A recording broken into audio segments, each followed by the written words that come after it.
What's up, everyone? Welcome to the Dope Stroke podcast. We're here for another absolutely flying episode. I have not taken my seat this week. Before we get into today's guest, I just want to say that those of you watching on YouTube, I am at the Bermuda Club, which is a fantastic simulator location with office space. When Daryl comes over here, I am actually going to bring him to this. Also, today's guest, when he comes over here from Clipped Golf, we're going to get him into this space. So, Chrissy Ryan, welcome. We might as well have you come to this space too. So it's a simulator and an office venue.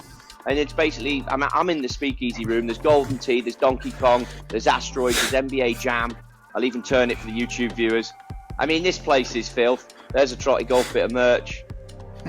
And they've even opened it up at 7 a.m. for me on Pacific Standard Time, because that's how we roll. But I know that you gents are not on Pacific Standard Time. So is the office space there just so that you can pretend to do a little bit of work if you actually want to play golf? Well, yeah, they've got like 3 sims and a putting green, so you can just go and do that, and you don't have to bother with playing golf at all, or working at all, really. Actually, they've got an ice bath as well, which you'd be into. With your teeth might fall out, those freshies. But anyway, listen, I'm in the best room in Carlsbad right now at 7 a.m. I do not want to keep today's guest in the green room for too long, because we actually went to their head office recently, and they also have a putting green that turned into a cricket wicket, believe it or not. Someone bowled me a little leg spinner down there, which was fantastic. Today we've got Dan Davies on the podcast. I will let him introduce a little bit about his role at Clipped Golf. As you guys know, wear it on the side of the hat. Clipped is a huge partner of mine, a business I've been involved with for a long time. Big fan of it. It captures all your data. I'm a big believer for any juniors out there listening to this. If your parents are letting you listen to the swear words, brilliant. Any parents mentoring juniors, this product can help you without question improve, because it's factual data. Anytime you've got factual data, you're going to get better. It helps you with your club selection choices. It helps you with your golf teachers. If you're running a business like me, it helps you pick your business partners. So, Daryl, you got in because Clip said you were good. And Turkey Teeth at the bottom there, he got in because of those gnashers. So, Dan Davies, welcome to the podcast. What an intro. Well, thank you very much. I feel very, very honoured to be here in such distinguished company. Yeah, I mean, I don't really know where to go with that. I mean, one, I'm in an office space that isn't nearly as flash as yours and doesn't have any of the arcade games, never mind golf simulators. And I'm not on Pacific time. But thank you very much for having me. It's very nice to be here. Fantastic, mate. Listen, I'm going to lead the way on this podcast with most of the questions. Chris, as you know, is a fantastic teacher and runs a great YouTube channel. And Daryl, well, he's just a business tycoon who is just creating fantastic opportunities for all of us. But, mate, you've got a big history in golf. It doesn't just start with Clipped. And I want you to give as much as you can an overview of how the hell you ended up working for now what is a data company. I know you're very close to college golf, but you've got some cracking stories about some of the best players in the game, right? Yeah, well, I was lucky enough when I left school, I knew I wanted to write about sport. You know, as a 17, 18-year-old, you're not exactly going to be taken on as a political correspondent on the newspaper or something like that. So sport was the best opportunity I had. Golf and football were my 2 massive passions. And I wrote to every football magazine and every golf magazine going. And I was lucky enough that one golf magazine, Golf Illustrated Weekly, which was actually the oldest sports magazine in the world before it closed down, and the first golf magazine, they were looking to hire somebody, and they took me on. They took a chance on me. They gave me a break. And in 1989, showing my age here, 1990, I did a year before going to university covering the European Tour, which was just amazing. You can imagine a golf-mad teenager being given, you know, the keys to the sweet shop. And I covered the Open at St Andrews when Nick Faldo won. I covered the PGA at Wentworth when Mike Harwood won. I don't think many people necessarily remember that one. And was able to travel in that year. And that gave me the grounding in journalism. I've continued writing about golf all the way through my career. I was just saying to Daryl before we jumped on that in the 90s, I wrote about football a lot, which is my other passion. So, you know, in that 10 years after leaving university, I went to Liverpool University, where I got to play Royal Liverpool as a university member, member of the university team. 35 quid a year for 5-day membership at Hoylake. Thank you very much. That's how we welcome you on the Wirral. Wirral massive. Yeah. I got to watch football. I got to watch my beloved Reds every other week. It wasn't a great time for Liverpool at that time, but, you know, I was just living it high on the hog. and then left university, covered football for a number of years, then went into magazines like Esquire and the sort of men's lifestyle and style magazines, and had sort of journeys in the art world and wrote books and all sorts of stuff. And then ended up at Clipped 3.5 years ago. I've been talking to the guys from Clipped for quite some time before that. The guy that started it, Piers Parnell, is an old mate of mine. We played golf at Royal North Devon for many, many years, and we've become good friends through that. Royal North Devon, for those that don't know, is the oldest golf course in England. It is the home of the first school of truly English golfers. The other courses that started in England were generally started by Scots, but this was the first school of English golf. So it's known as the cradle of English golf, somewhere that's very dear to the hearts of people who work at Clipped. And then the other person who was sort of part of the first team at Clipped was David Ford, aka Fordy, one of the best golfers I know, absolute genius player, one of the best players that Royal North Devon has ever produced. Also created the Cabbage Patch Golf Club at his parents' house in North Devon, where we played a lot of backyard golf in our time. And anyway, so I got talking to those guys, really liked the sound of what they were talking about, being able to quantify skill, really being able to quantify how good a player is, how good a shot is at any given point in any given conditions. I really liked about where that could go. We've in the last 3.5 years, 4 years, we've had extraordinary success in the college space. We started out with a couple of college sides using our performance product. And the first one was Georgia Tech. And in their first full season with using Clipped, they finished runners-up in the D1 Men's Championship. And the first women's side to use Clipped was Wake Forest. And they won their first ever national championship in the first season they used Clipped. And they've both been huge advocates. Fast forward to where we are today, we've got approaching 250 college programs using the product. We've got Luke Clanton and Lottie Woad, the respective men's number one amateur, men and women's number one amateurs in the world. We've got tour players on the Ladies European Tour and on the Challenge Tour and on developmental tour. So it's really spreading. And then since then, that success in college golf has allowed us to really make our move more profoundly into college golf, and Scoreboard powered by Clipped. As a result of that, we now power all the live scoring results, rankings, data for 2,200 plus college programs across the United States. And we're live scoring around 60 to 70% of all college tournaments that are happening in any given week. Wow. So anyone who has listened to our podcast religiously, I've been keeping a running total, and Trottie has mentioned Clipped 3,484 times. So they will have heard Clipped come up. But for anyone who doesn't really know what it is, let's say I am a 15 handicap golfer. I'm really keen to improve. I appreciate that Clipped does so much. There's so many different aspects of the app. But just in a bit of an overview, what would it do for my game if I'm someone who's potentially in that group of, I kind of know that data might help me, but I'm not really sure how to get into it? What would Clipped do for that average golfer looking to get better? Well, the first thing it would enable you to do is to find out where you are now, to be able to set a benchmark, and then you'll be able to track about how you're improving. But the real secret sauce with Clipped is that once you've got 3 rounds into the system, it lights up a feature called What to Work On, which we call basically your golfing DNA. Everybody's what to work on is different, and the interesting thing about that is it gives you a priority list. If you're going to practice, if you've got time to practice and you're really dedicated to getting better, rather than just standing there on the range hitting balls aimlessly, practice the things that are going to move the needle for you in your scoring. And that's what Clip shows you. We break down what to work on by importance to scoring. So we can show you which parts of your game, when they're good, they really impact your scoring for the better. But also when they're bad, they're going to really pull your scoring down. Then you can also filter it by things like quick wins, which the college programs and the college players in the States are using this a lot, because obviously they're playing a lot of tournaments. Often they might be playing 2-3 tournaments in a month, especially at this time of year when we're getting into the business end of the season. So they've got limited time between tournaments to practice. So these quick wins show you your opportunities to improve based on the levels you've been at in the past. It's a bit like the fastest lap concept in Formula One. You've been there. If you put all your segments of the fastest lap together, that's how fast you could go.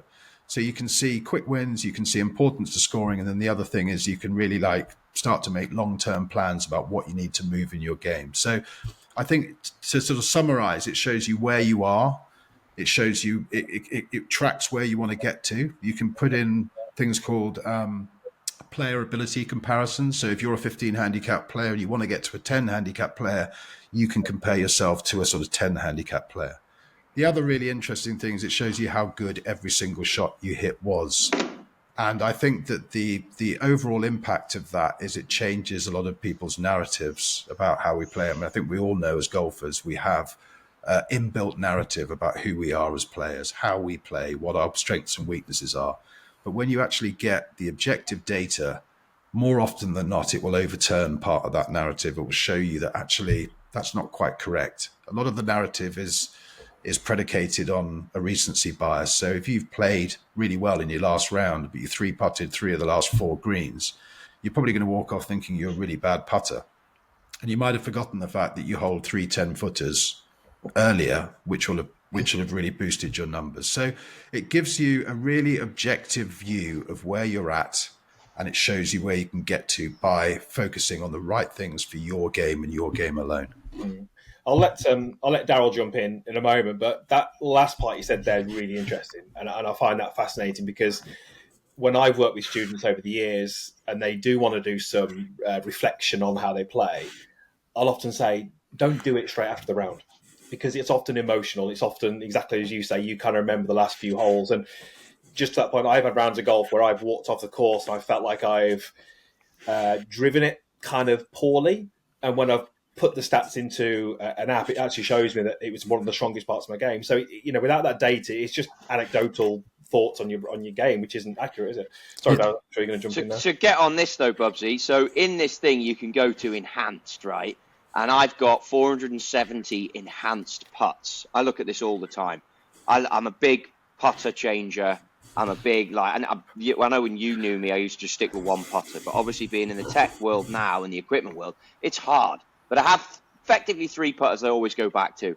And you can then change it to all green speeds. But right now my speed control is aggressive. And straight putts, I have no left or right bias. Whenever I've got no left or right bias, I know I'm in the game. But left to right putts, I've got a left bias with an aggressive pace. And right to left putts, I've got a left bias with an aggressive pace. So you can then figure out, well, it's your pace control or it's your green reading. So rather than go and spend hours grinding out on a chalk line with a gate and be like, oh, come on, I've got to get this through the gate, I'm an arsehole. No, you basically are reading the thing incorrectly. And that's the last 20 rounds. Now, I told you I've got basically 3 putters that I flipped between. Can I just say that? No, you can't interrupt. Can't interrupt. I want to tell you this before you. I just want you to know that you don't need an app to tell you that you're an arsehole. Well, that is an extra feature that you can pay for in Clips. That's for the premium package. That meditation you said you were doing isn't working, is it? I did it this morning, and I did it while the coffee machine was brewing and the dog was growling, and I'm like, I don't know if this is working, to be honest, or if I'm just going to be 5 minutes late for my Dope Stroke podcast. Go on, Daryl.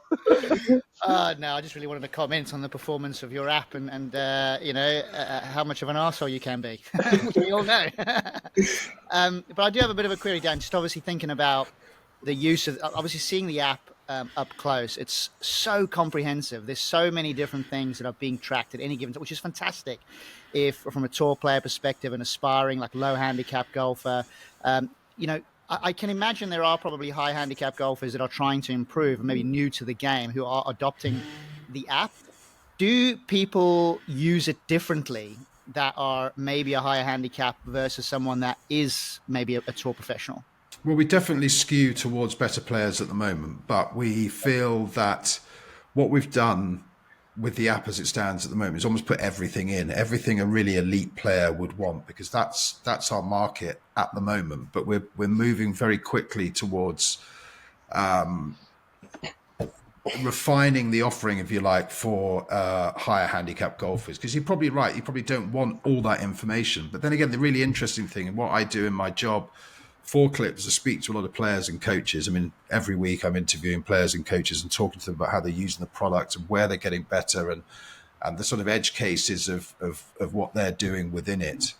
And I think that, what you find is that different players respond to different data visualizations or different bits of feedback on their game. I mean, for you, it might be like, seeing your missed tendency on the enhanced putting, but for other people, it might be actually, I can see that I keep leaving my wedges short on approach and things like that. So I think that the real key for us now, and the direction we're moving in as a company, is really making the product a lot more user-friendly for higher handicap players, because I think the really important thing is that by having the data, having the stats, as Chris said and as Trottie said, you can get a true picture of your game, and that's really the only way that you're going to be able to improve, because otherwise, as Chris said, you're just bringing the emotion into it. And golf, as we all know, and I know only too well, is a very, very emotional game. And I went through 13 years of chronic chipitis, so I know very well how infuriating it can be. So I think that just having that objective view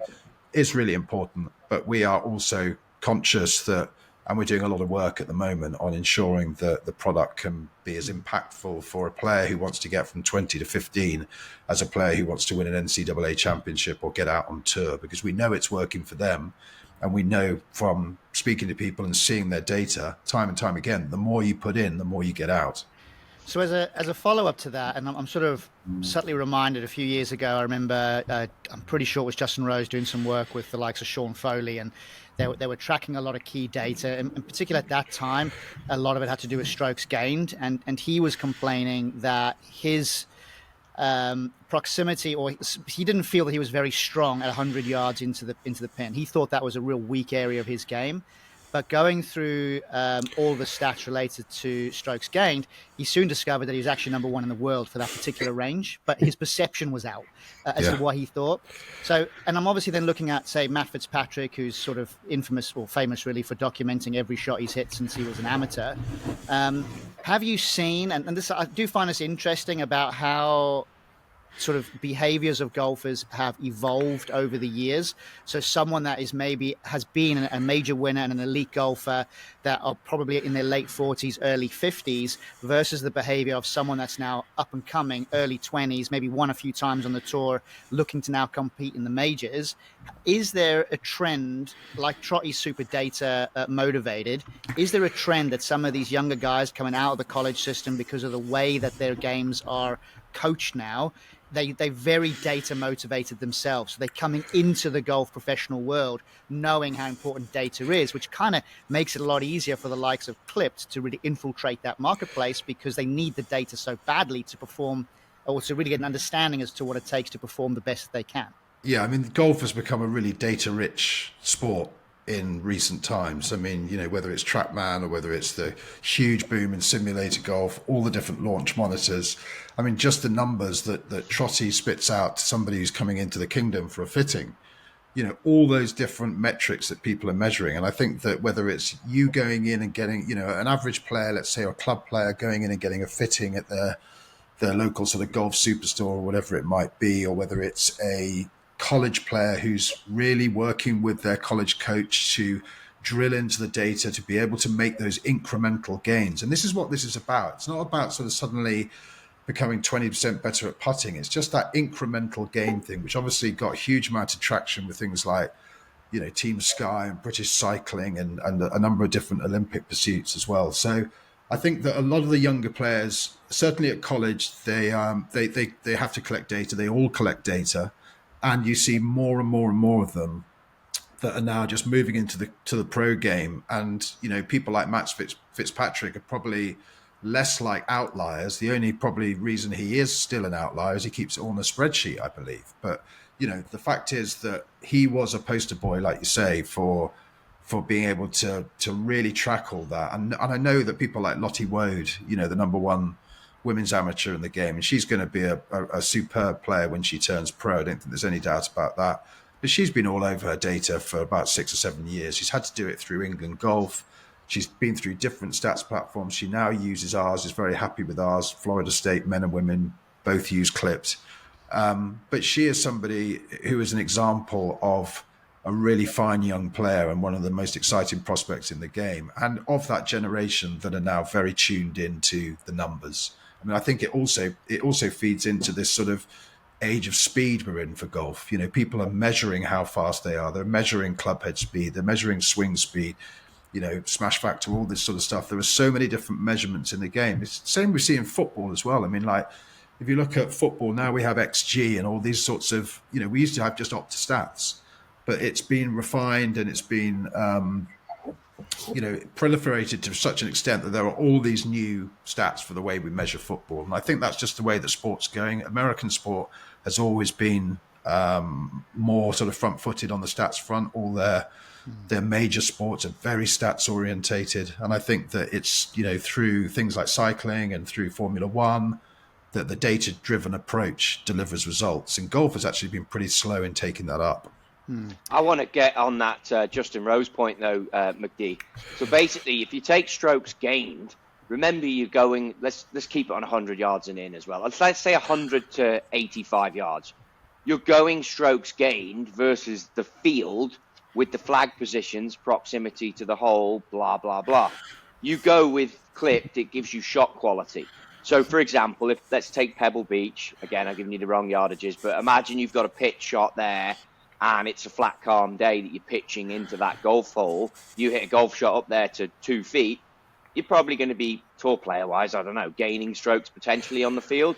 But what happens if that golf shot is 15 mile an hour, 20 mile an hour wind, into the rain, the flag is tucked, blah, blah, blah. You hit the same golf shot, you'd score the same strokes gained. Well, the truth is shot quality will factor that in.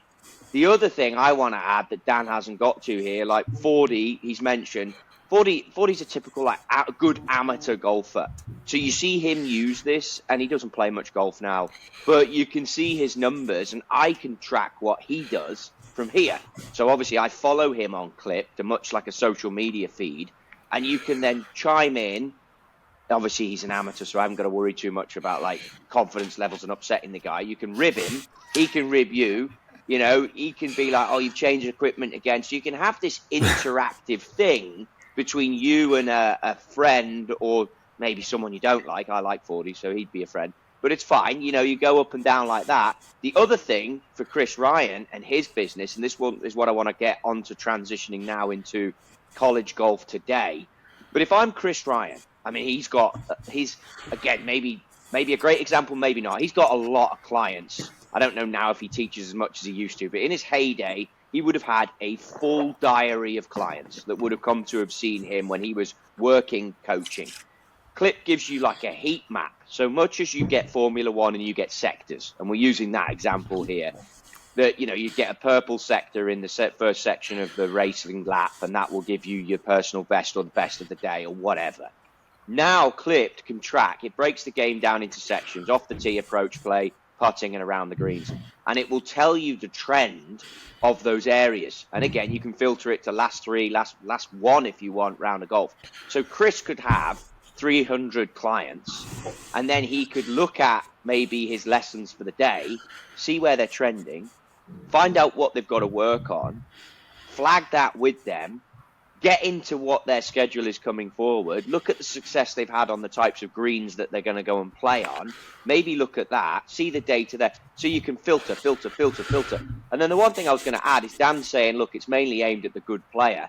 So I've compared myself to a tour player since I've had it. I've just changed that to a plus handicap golfer.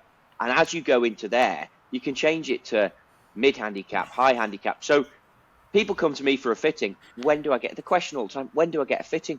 Well, what's your data say? Well, I don't keep data. Well, maybe you should keep data first. And not only we will see when you need a fitting, but we'll see if I'm any good at fitting, because we'll fit you off the data. Yeah, it's just too much of a difficult game to be so, like, loosey-goosey with it. So a teacher can use it to see when their players are trending and not trending and what they need to work on. But also a college coach, because I don't know if you guys are familiar, and again, I'm probably doing Dan's job here, and it's Dan's podcast, but screw it, I'll do it, Dan. All right, you just sit there, mate. Basically, they have a roster of about 10 players, and I think 5 play, don't they, Dan? Do 5 play each yeah, one? 5 count you four. go ahead. You go ahead. 5 count 4, 6 count 5, it normally is. But yeah, this dashboard that Trottie's talking about is a team dashboard. So as a coach, you know, if you're the college coach, you have all your players in the roster, and you're able to see whether they're trending up and down overall, and in each part of their game. And then you can drill into that, and you can go into the what to work on priority list. You can drill right down as far as you want to go into each aspect of their game. But I think that one of the things that we're doing is making coach accounts free for coaches. And we're finding that a lot of college players, obviously they have their college coaches that are assigned to the school they're at, but they obviously have swing coaches at home. These are elite golfers. A lot of them play for national teams, or they play in very big amateur competitions around the world. These are players who, a lot of them have their eyes on turning professional. So they'll have a coach at home, if not more than one coach. And they're able to connect, give them a free clipped account, those coaches a clipped account, so they can follow their players. And we just bring in a seat model as well for coaches as well, so that, if you're a coach like Chris and have a lot of clients, or you're an academy or something like that, and you're running a book of, it could be up to 50, 60, 70 people, you can actually track all of those. And as Trottie says, you've got this early warning system, this heat map dashboard, and you can look at that dashboard in a whole lot of different ways. And it gives the coach an at-a-glance view. And what we find, and we work with big academies at Sea Island, at Olympic Club in San Francisco, with Claude Harmon in Dubai, and we're about to do it in Thailand with him as well, is that this really saves the coach time. And it also gives them a conversational starting point at the beginning of the lesson, rather than how do you feel about your game, and then opening the door to all those emotions that come into those conversations. Let's have a look at this. I've seen this in your data. You're trending up here. There's a little early warning system there. And it's just a great conversation starter to be able to use the data between coach and player. And when the coach and player are connected in Clip, they can, the coach can post videos and lesson notes into that player's account. They can comment on their activities. They can give advice from afar. And that's worked really well for our college players who've got, coaches all around the country, and often many hundreds, if not thousands of miles from where they're at school. I just want to get in here, Chris, before you go. Then I'm going to shut up and let you boys run, because you don't speak to Dan as much as me. But to give people an idea of this, and this is important to me, I've been involved with this company from probably a year and a half before I started Trottie Golf, what people would know it as today. And I got it, and I was a little intimidated. And then, Piers Parnell was, I think, the guy I met first, or David Ford. And they were like, have you done this? Have you? And you start to put your data in, and you start to explore with it. Now, it's the barometer at which I measure a golf club buy, a golf lesson buy, and I'm using it insane amounts. But you have to use it the right way, meaning that in golf, you've got a technique bracket, you've got a physical bracket, and then you've got a mental neuro way at which you play the game. I've lived in the technique bracket for so long and seen my clip data go this way. Your technique gets better, but it don't mean you play better golf. Playing golf and swinging it great are two completely different things. Literally spoke to someone a week ago, had a full-on mental kind of like, this is the process, this is your pre-shot routine, why have you been doing this for so long, get back to what worked here. Straight away, my clip data, because it's a live look at what you do, has spun and just literally started spiking, going like, bang, the strengths of my game are back to where they were, and it's like stacking. It's crazy how you can monitor your trends, get on them, and really keep your game in the right way. So again, if you're a coach or a college coach, I know we've talked about the emotion of it all. As you can tell, I'm a pretty emotional individual. But boys, when the clip data's freaking going like this, the emotions are in the right place. I hear nothing other than, we're talking about tour data and stuff like that, and then Trottie will always bring it back to himself and end up going through his round in details. He's like the bloke who comes into the clubhouse in a medal and he just insists on telling you every single shot he's playing. And you're going, oh, please, no. We're already on hole 4 and you've told me every single shot. But I mean, something Chris said earlier was really interesting. And this was one of the things that really persuaded me to go to Clip. Because how many times have you walked off a golf course and you thought, I played better than that score? I've struck the ball really well. There's no way I've shot that score today. And the score is one thing. But with shot quality, being able to look at all the shots you've hit, and to have player quality, which is a much more sort of updated version of your handicap. Handicap obviously is taken over a long period of time. Player quality is more responsive to how you're playing in the here and now. You can walk off a golf course and go, yeah, you know what? I did play a lot better than my score, because I can see it here in my average shot quality. I can see it in the number of high quality shots that I hit that have scored, upwards of 80 for shot quality. So it's really interesting in terms of being able to pick apart who you are as an individual golfer, because we all play the game differently. I mean, our golf games are like our fingerprints in many ways. I mean, you're not going to find two that are the same, and I wouldn't inflict my game on anybody, in fairness. Sorry, Bob, just a quick one. Just because I'm just thinking, I'm conscious of the listeners and just making sure they get really solid understanding. I think it would be quite helpful to explain shot quality in a bit more detail for people out there that might not be that familiar with. I know Trottie alluded to it a little bit on Pebble Beach, but if you could just go in a bit more detail about that for the listeners, it'd be great. Yeah, so shot quality is a clipped metric that is scored between 0 and 200. And you might think, well, why 200? That's a bit odd. Why not 100? Because we wanted to make 100 the tour level, the average male tour standard, what we'd expect of the average male tour player. And shot quality has been trained on years and years of shot link data and the European tour equivalent. So it's been trained on the best players in the world. So 100 represents the level we'd expect of a tour player. 200 is the maximum. That's like statistical perfection, like hole in one or holing out from sort of downtown on the fairway or chipping in from the most ridiculous position. And we break it down. So 0 to 40 is a bad shot. And as context, you know, people, I mean, Rory McIlroy talks about it all the time, the fact that Scottie Scheffler just doesn't hit bad shots. He doesn't make bad decisions. And I know that Trottie's quoted this in the past, but I still find it absolutely stunning that when Scottie Scheffler won the Players last year, he hit 2 bad shots in 72 holes, which, you know, you look at any great round of golf. I mean, Jake Knapp shot 59. Okay, he had 0 bad shots, not surprisingly. But Joe Highsmith, who shot 64 to win at the weekend, still hit some 0 to 40 shots in that round. And what that clarifies is like, you don't actually hit, you know, the pros are not hitting great shots all the time. They hit bad shots as well. And actually you're able to hit shots that a pro would be really happy with in terms of the outcome. So shot quality is a number that's ascribed to every single shot. You know, Trottie's always trying to get to 100, the tour level. Anything north of 100 is really good news. And you know, I've hit shots that are in the 190s. You know, I've had one 200 shot where I hold a 6 iron, just thinned it, ran through the bunkers, went in, but it went in. So 200, baby, it's 200. 200. But the really interesting thing, so just to pick up on what Trottie said, we did this little experiment, which is how we explain it.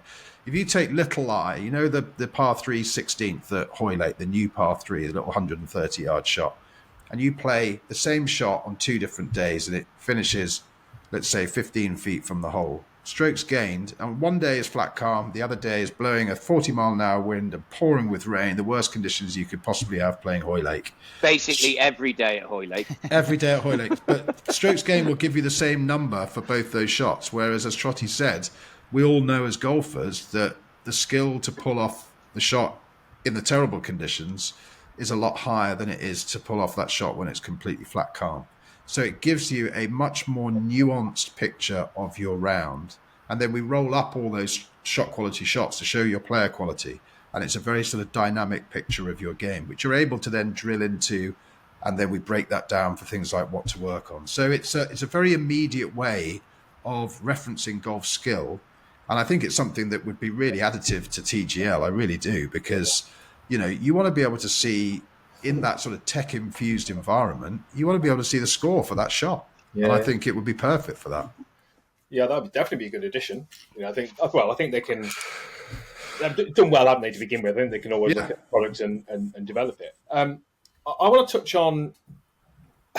I guess it's a little bit of a shift in mindset, because, you know, listening to obviously self-talk and Trottie talk, I think my experience is slightly different in that I'm dealing day to day with the average golfer.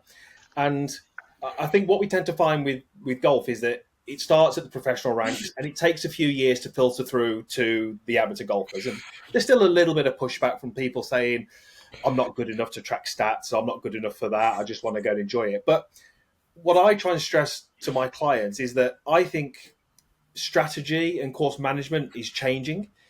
And it kind of used to be, back in the day, decision-making.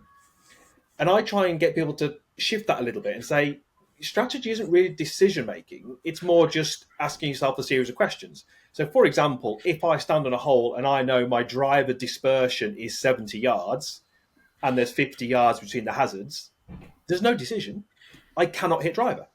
So it's not me deciding if it's 3-wood or is it driver. Do I feel like it's a case of going, I know my data, it's not driver. And, if my typical 7-iron miss is out to the right and there's a flag cut tight right, there's no decision to be made. It's knowing my data and saying, I can't aim at that flag. So I think, when we're seeing these elite golfers coming through, and I use the Masters as an example, back in the day, for you to do well at the Masters or Augusta, it was like, well, you've got to play for 5 or 6 years. You've got to know the undulation. You've got to know the slopes. These guys now are coming out and just like bossing it first time out. Like Ludwig last year, second place, his first Masters, because they've got the data and they know where to hit it with what club and to pick what target to pick and where not to miss it. It's like there's no decision to be made. It's just a case of asking themselves a series of questions, getting the answer, going with it, and you can't do that without data. Yeah, there's in mindset. They're so dialed in, aren't they? I mean, that's we're living in the generation of players who've been able to track everything on launch monitors. Yeah, exactly. So when they hit their stock 9-iron, their stock wedge, they know exactly how far that is. I'm not sure necessarily whether the likes of Sevi and Faldo and people like that necessarily did know exactly what that stock number was. So everything is quantifiable now because of the proliferation of data. And I think, coming back to your point about the club players, you can already, we've got a really exciting integration with on-course wearable, the biggest on-course wearable coming up very soon, which we're really excited about because that's going to unlock a lot of people who will, use these products in their normal round of golf and be able to get their data, their round data into Clipped at the touch of a button and see all that, those analytics light up. We already integrate with Arcos as well. So whoa! Is this an exclusive? Are you going to tell us who the wearable is? Well, I can't right now. No. I thought we were getting a dope stroke exclusive there. You could probably make an educated guess, but we're really excited about it because Rolex. Rolex, yeah, Timex.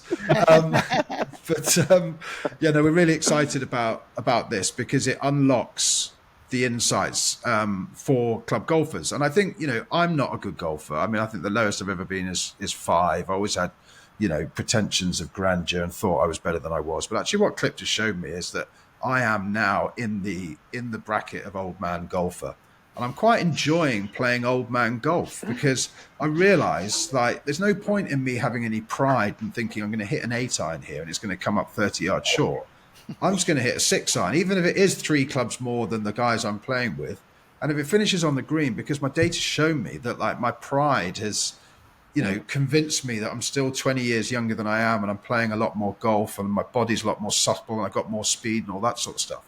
But it shows me that I'm not doing that. So just swallow your pride and play the old man golf, but actually score better, have your handicap lower, feel better about your game. And that's a really important thing is that we find time and time again in the players and the coaches we speak to that it builds confidence. And confidence is the X factor, as we all know, in any sport, and particularly in golf, because players know that by practicing the things that are most important to them, they're giving themselves the best chance to be as prepared as they possibly can be, stepping onto the first tee. And also, if they know that the clip data has shown them that they're better than they thought they were, that's a mental switch that unlocks confidence. If you can go onto the first tee and think, actually, my driving's better than I thought it was, I'm just going to wang this down the right with a touch of draw, or in my case, straight into the car park and probably through a clubhouse window. That is, if you could bottle confidence, then we all wouldn't be doing a podcast. We'd be living in Trottie mansions somewhere in the Maldives. I need to ask this as well. I'm asking this on his behalf because I know he's a bit too embarrassed to ask, but I think Trottie says he can measure everything, which is phenomenal, but he wants to sort of track how many beers he has during the round because he's not sure whether there's a relationship there between shot quality and the number of beers he's had. Yeah, it might be a slightly sort of misplaced consonant in shot quality in that case. I can tell you now, I had a little soissons nerf on the golf course, of course, the other day, and I only had between 0 and 40 shot quality, 1 shot in that. That's my lowest ever, Dan. What were you measuring during this swash on there? That's what I want to know. Clip data. Okay. I was wondering where we were going with this for a minute. I thought swash on nerf was a type of beer. Yeah, of course you did. It is in your house. You get enough of them, and that's the only way you get close to soissons nerfs. Well, staying on the conversation of beer integration, or just integration in general, is related to something that we're all pretty connected to, which is simulator golf and full swing simulators in particular. And I was very lucky enough, and obviously in the background, as Trottie's pointing out, the Bermuda Club, they're all using full swing simulators in there. And my question is, I obviously saw a little bit of it at the PGA show this year, and it's related to the integration of clip data coming into the software. Can you tell us a bit more about that, how that works, and what the benefit's going to be for the golfer using simulator golf, maybe using it for their own personal practice sessions or however they choose to use simulators? Yeah, the first step of it will be bringing shot quality into the full swing combine tests, so you can actually start to see the numbers rather than just sort of like hitting shots out there. So you can really, and actually, by collecting this data, that will go into Clipped as well and inform your overall numbers. So that's the very first step. But this is a partnership that we think is going to go a long way. We all know that simulator golf is becoming hugely popular, and there's a simulator option to be able to capture your rounds or your practice sessions if you're playing indoors, which more and more people are, in Clipped. So we're very sort of cognizant of the fact that the game is moving in different places and different directions and exploring new avenues. So I think the simulator thing is huge for us, and we're really excited about where that partnership with Full Swing is going to go, because they're doing such interesting things in this space, and you only have to see what they've done with TGL and the success that's been. I mean, it's been the second most watched broadcast in golf, isn't it, after the PGA Tour? So it's great for us to be working with them. The first step will be, as I said, the shot quality coming into the Full Swing combine, but that's literally the first step, and we're going to go from there. Excellent. And it's funny, actually, because in simulator golf, the market size is going to double by 2030. So it's massively on the rise. It's definitely on the increase. And I think in places where we live here in the UK, it gets pretty chilly in the winter. There's more and more places for people to go and practice and play. So I can certainly see that if you're trying to practice, and I'm thinking about the phrase practicing with more purpose, if you're able to get into a simulator and you can track your data as you're going through these sessions, it can only help you when the weather starts to clear up and you get out onto the actual golf course, and you can benefit your game. So I can't see, from my point of view, having data touch points all around you in all of the golfing places you go can only be an advantage to the aspirational golfer, whether that aspiration is to go from 15 to 10 handicap or scratch to pro, whatever it might need to be. It can only be a benefit, is the way that I'm looking at it. Yeah, I totally agree. I mean, like, Minnesota is one of the schools that uses Clipped, and they have very, very harsh winters there. And then and Rutgers is another one up in the north of the country in the US, and they go into the football dome during the winter, and they find that what they're doing is just dialing in their numbers. And obviously, if you've got the launch monitor built into the simulator, you'll be able to track exactly how far the ball is going. And then you can measure that, and you can score yourself in Clipped, which is what they're doing. And those guys are saying that when they come out of the dome or playing indoors for spring, they might not be as sharp around the greens, and that's understandable, but they're absolutely dialed in when it comes to their irons. And I think that more and more golfers, I mean, in the UK, how many people have to sort of put the clubs away come November time because it's just not a lot of fun? But now, the sky's blue, the sun is shining, and everybody's itching to get out there. And all we need to see is a little glimpse of Magnolia Lane, and we're all going to be, the queues at the local municipal are going to be round the block, aren't they? How's your simulator chipping, Dan? My chipping has improved greatly since creating my own pitch and putt course in the orchard at the back of our house that I don't even own. So I found that a lot of chipping in lockdown, and then building possibly the world's hardest backyard golf course. It's like Oakmont on steroids. Well, not on steroids, on sort of shrinking steroids. But that has helped my short game a lot. But the other thing that Clip showed me was my short game wasn't quite as cataclysmically bad as I thought it was. And that confidence piece just changed the way I was thinking enough to open the door to start improving that part of my game. And actually, I enjoy chipping for the most part now, whereas for years it felt like trying to park a car on 3 wheels. It was just impossible to get around a golf course when you were hitting the unholy trinity of fat knife dunch in quick succession on most holes. So what do you think that was from then, though? Because you've had some lessons off some absolute legends of the game, and you do have a creative history. Like I've listened to it. I know Crazy Golf. You're very good at that. I know you've come 5th in the World Ice Golf Championship, and I know you've won the World Sand Championship. So someone with that level of creativity, why are you so shite at chipping? Like, where did that come from? Well, I was good at chipping because I learned to play on a pitch and putt course, so I used to be able to get up and down out of a phone box. But then once you start to learn how to hit the ball further, and this is going to become more and more prevalent in the age of speed and technology and all this sort of stuff, you become seduced by distance. And then you start to forget the actual artistry and the absolute necessity of being able to get the ball up and down, because you're so conscious about ripping the ball massive distances. And I think I just sort of moved away from the short game, and then it became chronic, and then it got in my head, and then it became sort of sociopathic, and then it was like pathological, and I just had to I had to have a couple of periods away from the game where I had to have a polite word with myself. But now it's back on, and I think I've learnt to love chipping again. Well, it's back on strong, and RNGC Invitational looms. Am I right? I mean, you want to give us a little bit of a story about this? Yes. So RNGC is the backyard golf course in the orchard I don't own at the back of our house in South Devon. I've created a 9-hole golf course every year. We have the RNGC Invitational and Club Championship. It's coming up June the 7th and 8th. This is the 4th one. I think we'll have a field in excess of 70.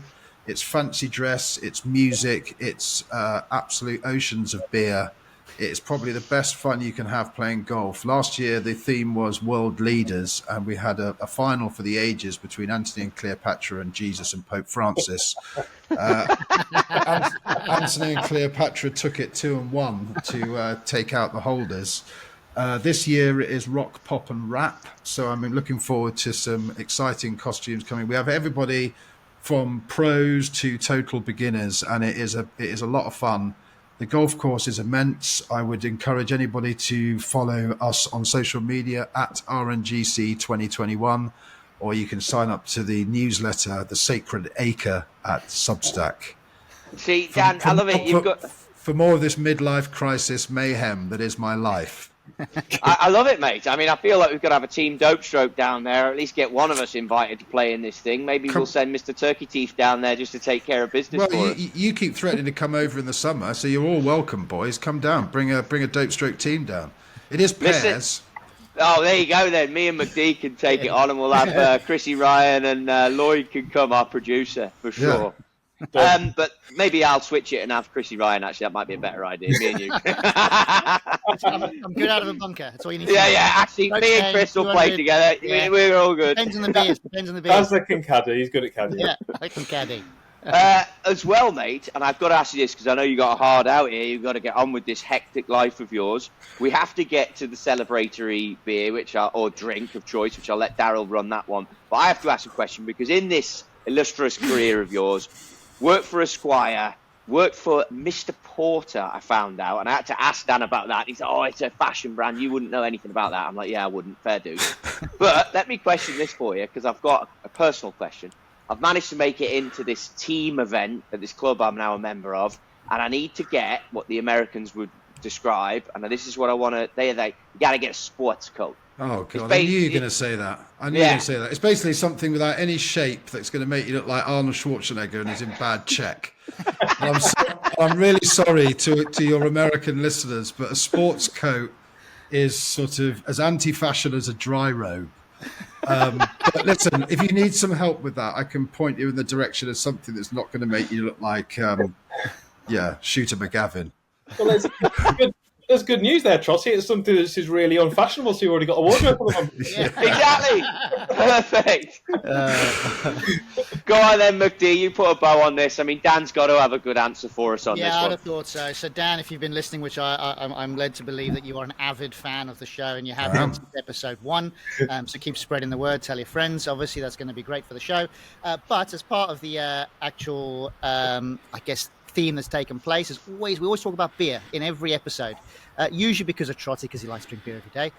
But we are quite keen to know what your beer of choice would be. And if there's a circumstance that's happened in your life, and I'm thinking about all this ice golf and sand golf and all these amazing situations you've been in, what is the one memorable story which was coupled with a beverage of your choice, otherwise a beer of your choice, that you remember fondly?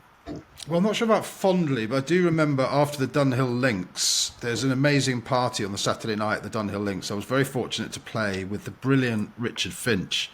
Finchy is still a mate of mine, and he was tremendous. But that party is something else. I mean, you have people like Bill Murray there, you have Johan Cruyff, you have Ruud Gullit, you have these international rugby players. Everybody's sort of like black tied up, absolutely hammered. And I was sitting on a chair having a chat with Franz Klammer, the skier, as you do, having a really expensive, lovely glass of red wine. And Lee Westwood, who definitely had a few by that stage and was struggling to stay upright, just collapsed on top of me in the chair, spilling the wine down my front, down my Savile Row suit, because I was working for Esquire at the time and I was getting free suits, completely ruined my shirt, and then just got up and looked at me as though like it was my problem. So, but yeah, my beer of choice is definitely Wild Blonde from the South Hams Brewery in Devon. They are our beer sponsors at the RNGC Invitational. It's the beer at the local rugby club. It's a tremendous session ale. And when I say session ale, it's a proper session ale. It's one of those ones you can drink all day for a whole weekend, which is what I'm going to be doing on June the 7th and 8th. Oh, well, lovely, lovely, lovely. And it's a cracking story once again. And actually, I'm just going to finish with a little bit of a story about Dunhill Links as well, talking about Bill Murray before we round off.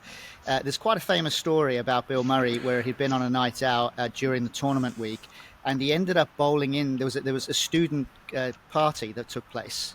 I knew you were going to tell this story. Yeah. Go ahead. So he's ended up bowling into this party, and no one really paid much attention initially until he started washing the dishes. Yeah. And then everyone thought, well, is it this guy washing the dishes over there? And then everyone realised it was Bill Murray. He's amazing. He's there every year. He's brilliant. I mean, my mate, I had one of my oldest mates, Marky T, who's a golf journalist, a caddy for me both years I played. And he's a massive Bill Murray fan, loves Caddyshack, all the films he's made. And we went up to him on the second practice day. We were out there for the whole week and just ended up having cocktails with Bill Murray. Could not have been nicer. Absolute legend. It's always nice to meet a superstar who doesn't disappoint, and Bill Murray is certainly one of those. Well, Dunhill Links, iconic. I just got to tell you a quick one about the biker love story. When I got on that painted bike on the road, and I started biking that thing for an hour and it didn't move, and I was lay on the side of the road doing this. Before going to go fall in the bunker on 17 at 2 a.m. Good times. Well, talking about superstars, thank you very much, Dan Davies from Clipped, being on the show this week. Much appreciated. Some good insights, some great stories. And so for all those listeners who are listening to the show, you can check out other shows on Apple and Spotify. You'll be able to find us out there. Drop us an email, anything that you want us to talk about. Any beer stories are always much welcomed. You can do that at hello@dopestroke.com. And of course, follow us on Instagram at dopestroke.show. Other than that, we hope all is good. Enjoy the week, and we'll see you next week. Before you go, clip.com if you want to learn anything about what we've been talking about in today's episode as well. Dan, really appreciate what you guys all do. You've become good buddies of mine in the golf industry. Pleased to have met you. Cheers, lads. Cheers, boys.